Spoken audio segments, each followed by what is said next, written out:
Halo teman-teman semua, welcome back to my YouTube channel. Well teman-teman, khususnya nih buat kalian adik-adik SMA yang sekarang sedang mempersiapkan diri untuk mengikuti pendidikan yang lebih tinggi yaitu perkuliahan. Nah, untuk kalian yang ingin mengikuti pendaftaran sekolah kedinasan teman-teman ya, untuk adik-adik semuanya. Nah, sebentar lagi kan kita akan memasuki bulan April ya, nggak kerasa sekitar 1 bulan lagi nih adik-adik. Nah, biasanya di bulan April ini ada pembukaan untuk pendaftaran sekolah kedinasan. Nah, menariknya untuk sekolah kedinasan ini banyak yang gratis ya. Kemudian juga ada yang menyediakan asrama, kemudian ada yang memberikan uang saku ya. Bahkan juga nanti ketika udah lulus dari perkuliahan, adik-adik bisa langsung untuk menjadi CPNS. Nah, karena banyaknya benefit yang bisa didapatkan dengan mengikuti sekolah kedinasan, makanya nih biasanya setiap tahun nih banyak banget nih pendaftar untuk sekolah kedinasan ya. Sedangkan untuk kuotanya itu sedikit. Jadi persaingannya bisa dibilang cukup ketat teman-teman semua. Nah, sekarang aku pengen ngerekomendasi ini ya. Ada 5 sekolah kedinasan yang bisa dibilang terfavorit lah setiap tahunnya ya. Paling banyak pendaftarnya, sedangkan untuk kuotanya itu sedikit adik-adik. Oke, kita lihat yang pertama. Itu ada Politeknik Statistika atau yang biasa disebut dengan STIS. Nah, Politeknik Statistika, STIS ya, ini merupakan sekolah kedinasan program vokasi yang dikelola oleh Badan Pusat Statistik atau BPS. Nah, ada 3 program studi nih di STIS nih. Yang pertama itu ada D3 Statistika, kemudian ada D4 Statistika, serta D4 Komputasi Statistik. Nah, untuk mahasiswa STIS ini dibebaskan dari biaya pendidikan. Nah, pada penerimaan tahun lalu ya, lulusan dari D3 ataupun D4 STIS ini akan diangkat menjadi calon ASN. Nah, lulusan D3-nya nanti pasti akan mendapatkan golongan 2C ya teman-teman, dan akan bertugas di BPS seluruh Indonesia. Nah, lain halnya nih dengan yang lulusan D4 ya, dia akan mendapatkan golongan 3A dan akan ditugaskan bukan cuma di BPS tapi juga di kementerian. Kemudian ada di beberapa lembaga dan instansi lainnya, tentunya seluruh Indonesia. Nah, untuk STIS sendiri ini lokasi kampusnya ada di Jakarta ya. Oke, yang kedua ini ada Sekolah Tinggi Intelijen Negara atau STIN. Nah, ini berada di bawah naungan dari Badan Intelijen Negara. Biasanya nih kalian yang pengen jadi agen rahasia. Nah, ini sekolah ini paling cocok banget ya buat kalian. Oke, ada keistimewaan nih teman-teman dari STIN. Selain mendapatkan biaya kuliah gratis ya, kalian juga bisa mendapatkan asrama. Kemudian makan juga ditanggung. Dapat seragam juga, dan tentunya setelah lulus kuliah kalian akan menjadi CPNS ya. Selain jalur reguler, nah teman-teman, seleksi masuk STIN juga dibuka nih dalam jalur talent scouting ya, dengan syarat tambahan yaitu cerdas istimewa, kemudian prestasi olimpiade, keahlian IT, keahlian bahasa, bela diri, paskibra, pramuka, ketokohan, dan kekhususan lainnya. Nah, ini info dari teman yang udah kerja di BIN. Nanti kalau kalian udah kerja, ini sering banget nih ada pelatihan-pelatihan. Nah, biasanya pelatihannya ini semi-militer teman-teman. Misalkan nih selama 1 bulan nih, kalian nanti akan dididik ya tanpa boleh pegang HP. Kemudian untuk makan dan jadwalnya tuh bener-bener udah di-manage ya sama BIN-nya sendiri. Oke, yang ketiga ini ada Sekolah Tinggi Meteorologi, Klimatologi, dan Geofisika. Ya, kalau inget STMKG pasti identiknya dengan BMKG ya. Kalau ngurusin gempa, kemudian tsunami ya, itu biasanya anak-anak dari STMKG ya yang bekerja di BMKG. Oke, untuk program studinya itu ada D4 Meteorologi, kemudian Klimatologi, Geofisika, dan Instrumentasi MKG. Tentunya untuk taruna dari STMKG ini akan mendapatkan kuliah gratis. Nah, siapa aja sih yang bisa mendaftar nih ya di STMKG? Itu adalah anak-anak SMA ataupun madrasah aliyah atau MA ya, semua jurusan. Atau SMK. Nah, untuk SMK ini ada beberapa keahlian yang diperbolehkan nih. Yang pertama itu untuk teknik elektronika industri, kemudian teknik mekatronika, teknik jaringan akses, teknik transmisi, telekomunikasi, rekayasa perangkat lunak, teknik komputer, dan jaringan.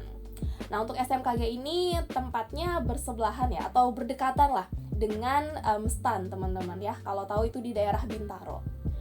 Oke, yang keempat ini ada Politeknik Keimigrasian atau Poltekim. Nah, kalau Poltekim ini berada di bawah naungan Kementerian Hukum dan HAM. Nah, Poltekim memberikan kuliah gratis tentunya, dan untuk program studinya itu ada D4 Manajemen Teknologi Keimigrasian, ada Administrasi Keimigrasian, Hukum Keimigrasian, dan juga D3 Keimigrasian. Nah, pada seleksi calon taruna tahun lalu, ini seluruh lulusan dari Poltekim akan ditempatkan di unit pelaksana teknik pemasyarakatan dan imigrasi se-Indonesia dalam jabatan analis keimigrasian. Nah, tadi udah ada 4 sekolah kedinasan yang bisa dibilang recommended ya teman-teman. Nah, yang terakhir ini ada Politeknik Keuangan Negara STAN ya, atau PKN STAN. Nah, ini adalah alma mater aku sendiri. Nah, untuk jurusan yang ada di PKN STAN ini cukup banyak teman-teman ya.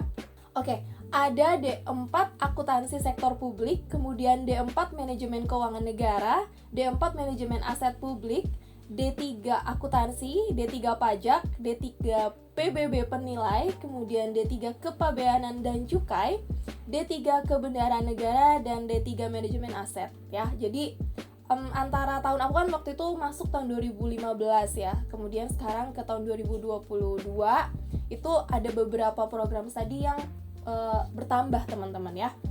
Nah, untuk mahasiswa dari PKN STAN sendiri ini ada 2 jalur. Yang pertama itu jalur reguler, kemudian ada program afirmasi ya, dimana untuk para mahasiswa-mahasiswi dari PKN STAN ini akan mendapatkan kuliah gratis. Dan mulai tahun 2021 kemarin itu sudah disediakan asrama ya. Beda banget nih pas tahunan aku ya, masih tahun 2015 sampai 2018 ya. Kebetulan aku kemarin kan 3 tahun. Nah, itu nggak ada asramanya, jadi harus bayar biaya kosan yang harganya itu lumayan bisa dibilang mahal ya untuk di daerah Bintaro teman-teman. Nah, selain itu juga nih, untuk lulusan dari PKN STAN tentunya nih pasti akan diangkat menjadi CPNS ya.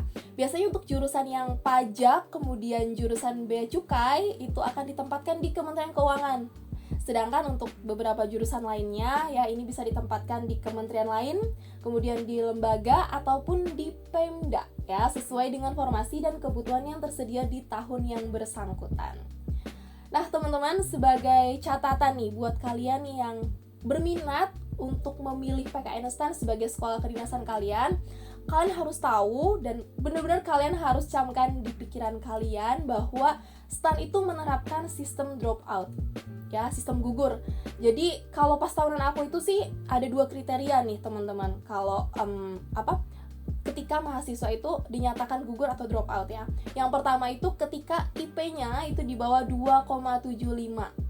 Kelihatannya tuh kayak 2,75 tuh mudah ya, tapi bagi aku yang udah menjalankan tuh cukup sulit teman-teman. Dan satu lagi nih kriterianya itu kalau mendapatkan nilai D ya, satu nilai D di salah satu mata kuliah keahlian berkarya. Nah, aku punya cerita sedikit. Kita kan kalau misalkan udah tingkat 3 ya, tuh tingkat akhir, biasanya kita udah berpikir, oke, sebentar lagi aku akan lulus, akan wisuda, terus kerja jadi PNS ya. Tapi ternyata sampai tingkat 3 pun, pas zaman aku itu banyak teman-temanku yang kena drop out ya. Dan tentunya jurusan yang paling mengerikan bagi aku pribadi itu adalah jurusan akuntansi, karena paling banyak drop outnya teman-teman. Jadi buat kalian yang emang berminat, kalian benar-benar harus mempersiapkan diri kalian.